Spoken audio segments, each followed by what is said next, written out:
السلام علیکم ورحمۃ اللہ وبرکاتہ۔ آج کی ویڈیو میں ہم ذکر کریں گے قوم سمود، حضرت صالح علیہ السلام اور حضرت صالح علیہ السلام کی اونٹنی کا۔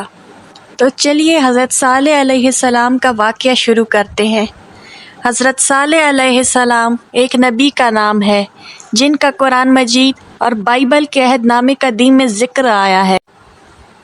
حضرت صالح علیہ السلام قوم سمود کی طرف مبعوث کیے گئے۔ آپ حضرت نوح علیہ السلام کے بیٹے سام کی نسل میں سے ہیں۔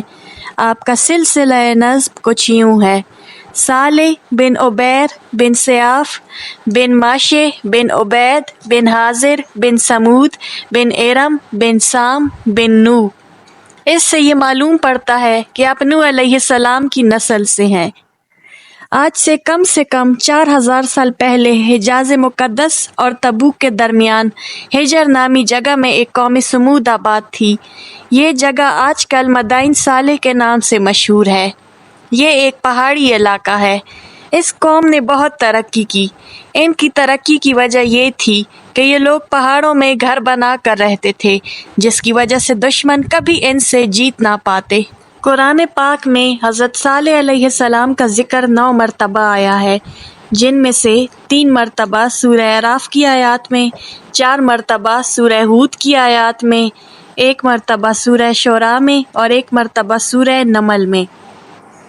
حضرت صالح جس قوم میں پیدا ہوئے اس کو سمود کہتے ہیں، اور سمود کا ذکر قرآن پاک کی 9 سورتوں میں کیا گیا ہے، جن میں سورہ ہود، سورہ اعراف، سورہ ہجر، سورہ نمل، سورہ فصلت، سورہ نجم، سورہ قمر، سورہ حاقہ اور سورہ شمس شامل ہیں۔ اب بات کرتے ہیں حضرت صالح علیہ السلام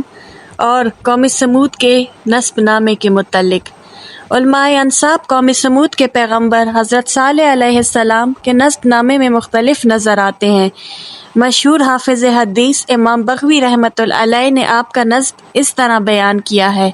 صالح بن عبید بن آصف بن ماشے بن عبید بن حاضر بن سمود، اور وہب بن منبع مشہور تابعی اس طرح نقل کرتے ہیں: صالح بن عبید بن جابر بن سمود۔ اگرچہ بغوی رحمۃ اللہ علیہ زمانے کے اعتبار سے وہب رحمۃ اللہ علیہ سے بہت بعد میں ہیں، اور وہب تورات کے بہت بڑے عالم بھی ہیں، تاہم حضرت صالح علیہ السلام سے سمود تک نسب کی جو کڑیاں بغوی نے جوڑی ہیں، علماء انساب کے نزدیک وہی تاریخی حیثیت سے راجح اور قرین صواب ہیں۔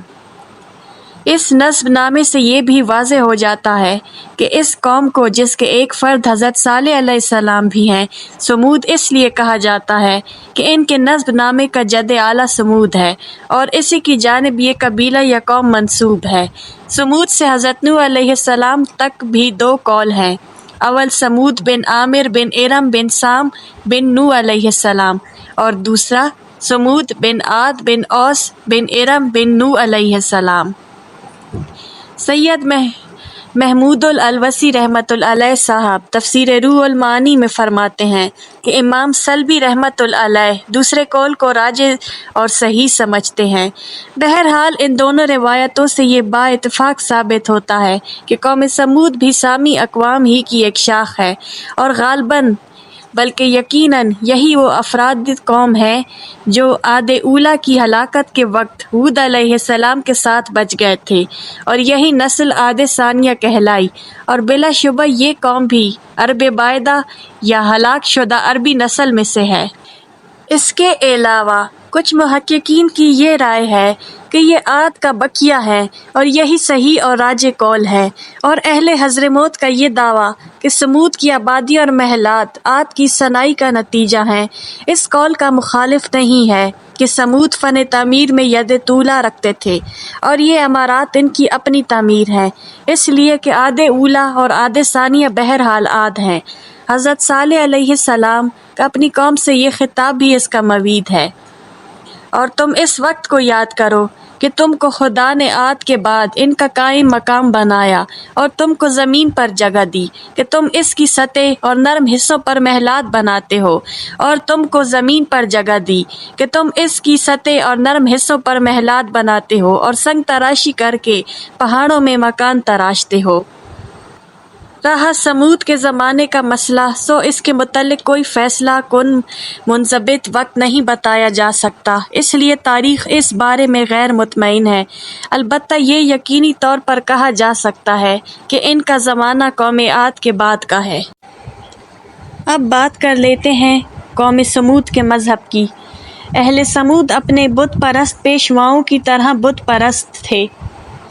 خدائے واحد کے علاوہ بہت سے معبودان باطل کے پرستار اور شرک میں مبتلا تھے، اس لیے ان کی اصلاح اور احقاق حق کے لیے انہی کے قبیلے میں سے حضرت صالح علیہ السلام کو ناصح پیغمبر اور رسول بنا کر بھیجا گیا تاکہ وہ ان کو راہ راست پر لائیں، ان کو خدا کی نعمتیں یاد دلائیں جن سے وہ صبح و شام وہ محظوظ ہوتے رہتے ہیں، اور ان پر واضح کریں کہ کائنات کی ہر شے خدا کی توحید اور یکتائی پر شاہد ہے، اور یقینی دلائل اور مسقط براہین کے ساتھ ان کی گمراہی کو ظاہر کریں اور بتائیں کہ پرستش و عبادت کے لائق ذات احد کے علاوہ دوسرا کوئی نہیں ہے۔ اللہ تعالیٰ نے تب تک کسی قوم پر عذاب مبتلا نہیں کیا جب تک وہاں پر کسی کو اپنا رسول یا نبی بنا کر نہیں بھیجا جو دین حق کا حکم دے اور اپنے رب کو پہچاننے کی تعلیم دے۔